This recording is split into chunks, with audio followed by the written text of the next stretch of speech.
Bonjour tout le monde et bienvenue sur la chaîne du temps libre, moi c'est Anso et aujourd'hui on se retrouve pour une nouvelle vidéo. Je vais vous parler, et vous l'avez vu dans le titre, de l'extraordinaire voyage du fakir qui était resté coincé dans une armoire Ikea de Romain Puertolas publié chez J'ai lu. Il est sorti il y a longtemps. C'est le prix des lecteurs 2015, d'ailleurs la pastille est derrière et je ne l'ai pas enlevé. Et moi, comme je vous ai dit, j'arrive toujours 20 ans après la guerre. Parce que oui, il a fait du bruit quand il est sorti. Il y a eu depuis une BD, il y a eu un film et j'ai rien vu de tout ça. Bon après, en général, j'aime aussi beaucoup lire les livres avant de voir les adaptations, quelles qu'elles soient. Mais je ne savais pas à la base, avant de le lire, qu'il y avait un film et une BD dessus. Et même une suite. C'est vrai, j'ai découvert ça il n'y a pas si longtemps, il y a une suite. Bon, bref. Romain Puertolas, je l'ai découvert avec la petite fille qui avait avalé un nuage aussi grand que la Tour Eiffel, qui était un coup de cœur mais monumental, sidéral. Et depuis, j'ai envie de lire tous ses livres. Voilà. D'où la lecture du fakir. Donc, dans ce livre, on va suivre un fakir qui s'appelle Aja. Ça ira plus vite. Parce que son prénom, c'est Ajatashatru Lavash Patel. Quelque chose comme ça. C'est pas forcément très bien prononcé. Du coup, qui vit en Inde. Là, il va arriver en France parce qu'il a vu une pub Ikea avec un lit à clous. Un lit de fakir qui est d'ailleurs dessiné juste ici. Voilà. Et du coup, il veut se rendre en France pour aller dans un magasin Ikea, acheter ce lit. Ah, le lapsus. Acheter ce lit et rentrer en Inde, faire sa vie. Évidemment, un fakir, on sait tout ce que c'est. Mais lui n'est pas un vrai fakir. Hein. Il a ses petits secrets et ce lit peut l'aider à reprendre... Pardon. Je viens juste de voir que le lit c'est qui s'y frotte s'y pique. Je me souvenais même plus de ça. Oui, du coup c'est un charlatan en fait. Hein. Je sais plus ce que je vous disais exactement, mais bon. Aja c'est un charlatan, il n'est pas vraiment fakir, il peut pas vraiment rester couché sur un lit comme ça. Qu'est-ce qu'il y avait encore comme exemple? Bref, c'est un arnaqueur, son métier c'est ça, il arnaque les gens. Et il entretient en fait ce mythe-là. Et les gens en Inde, ils y voient que du feu. Voilà. Bah ouais, ils y croient dur comme fer, mais pas du tout en fait. Hein. Il y a toujours un truc derrière, c'est un peu un magicien. On a beau voir leur tour de magie, on aimerait y croire, mais au fond, on sait en tout cas qu'il y a un truc derrière. Ça, voilà. Et du coup, il va se rendre en France avec un faux billet de 100 € qu'il a imprimé avec, je crois, son cousin. Et pour acheter ce lit qui coûte 99 €, il me semble. Ce faux billet est imprimé que d'un seul côté. Et évidemment, quand il descend de l'avion, il faut qu'il aille au Ikea le plus proche. Donc il va prendre un taxi qui va l'emmener donc au Ikea le plus proche. Et sauf que en fait il n'a pas vraiment de quoi payer ce taxi puisque le billet de 100 € est réservé au lit. Donc il va lui faire croire qu'il lui donne l'argent et puis avec un petit système il va ramener le billet chez lui.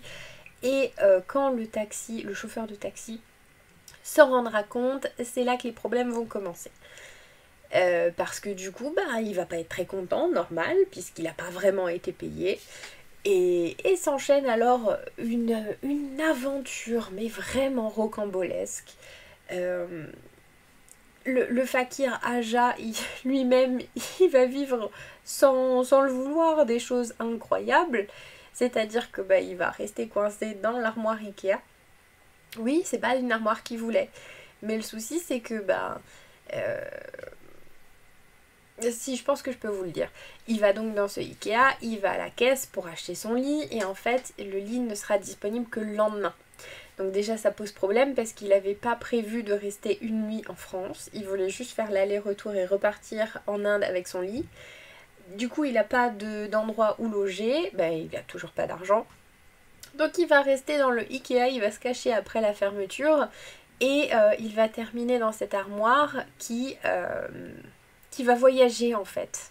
Voilà. Je vais pas vous en dire plus, mais du coup va s'enchaîner toute une suite de péripéties à n'en plus finir. Et il y a quelque chose de très drôle et en même temps il y a une certaine rédemption après de la part de Aja. Voilà, il y a des beaux messages dedans, vraiment j'ai adoré. Je dois aussi vous dire que les titres comme ça, rallonge et puis originaux, j'adore. Déjà avec l'autre titre de Romain Puertolas, c'est bête hein, mais moi ça me hype. Et déjà juste un titre comme ça m'accroche, donc voilà. Et là j'ai trouvé l'histoire en fait très originale. Franchement, c'est quelque chose, fallait y penser. Hein. Vous me direz si vous l'avez lu, hein, mais moi une histoire comme ça ne me serait jamais venu à l'esprit. Parce que évidemment on sait, hein, c'est trop, mais on se laisse quand même prendre au jeu. Et c'est ça qui est beau, c'est que on se dit mais c'est pas possible, il faut que ça s'arrête. Et ça s'arrête pas. Est-ce que c'est vraiment dérangeant pour autant? Pas du tout. Et en plus, vu toutes les circonstances, difficile d'imaginer la fin. Personnellement, j'étais là, mais c'est pas possible. Comment ça va se terminer? Quelle sera la dernière page? Et la dernière ligne, le dernier mot? Tout le long du roman, je me suis posé la question et en fait, c'était impossible d'anticiper parce que il se passe à chaque fois tellement de choses. C'était... Voilà, et c'est surprenant du coup. Moi, je me suis totalement laissée embarquer par cette histoire. En plus, les personnages sont attachants. Alors, au début, Aja, j'ai eu un peu de mal parce que bon, le côté charlatan, ça m'a pas trop plu. Mais au final, comme dit, il y a une espèce de rédemption. Il se rend compte de pas mal de choses. Il fait des rencontres, touchantes ou pas, voilà. C'est des rencontres qui vont le marquer et cette histoire va le marquer lui, donc c'est ça que moi je retiens.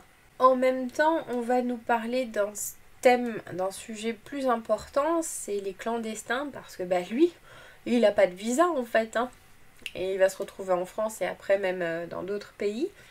Il n'y était pas prêt du tout, il n'a pas de visa, il avait juste un aller-retour, c'est tout. Et ça se passe pas du tout comme il l'espérait, donc on va le prendre plusieurs fois pour un clandestin, il va se passer pas mal de choses, il va rencontrer certains clandestins, voilà. Il y a ce sujet aussi là qui est abordé derrière de manière un peu plus survolée entre guillemets, parce que c'est pas directement l'histoire d'Aja, le clandestin, c'était pas son but en tout cas, mais c'est traité derrière en fond.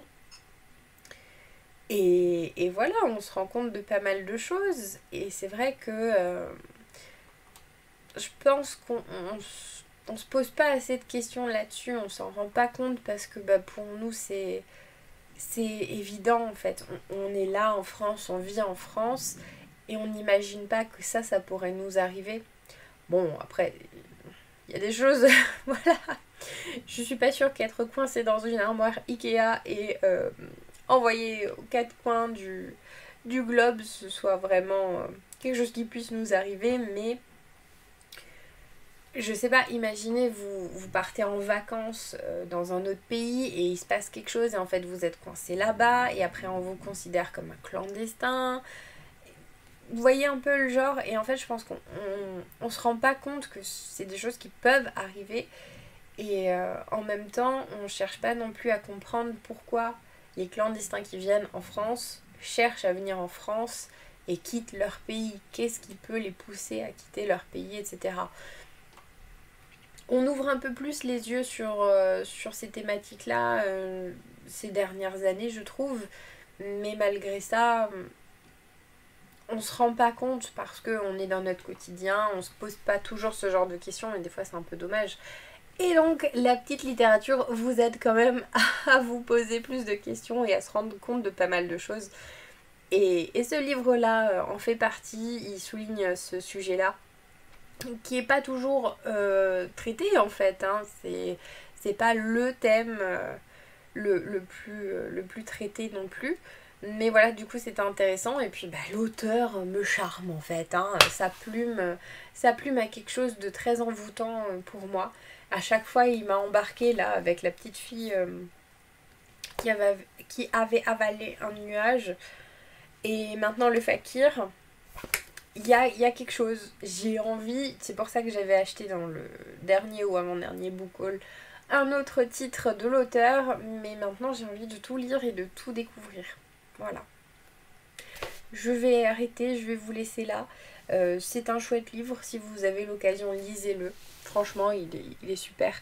C'est pas un coup de cœur comme l'avait été la petite fille qui avait avalé. Je vais pas y arriver. Mais c'est quand même une chouette découverte. Sur ce, la vidéo est terminée. Je vous remercie de l'avoir regardée et je vous dis à bientôt pour une prochaine.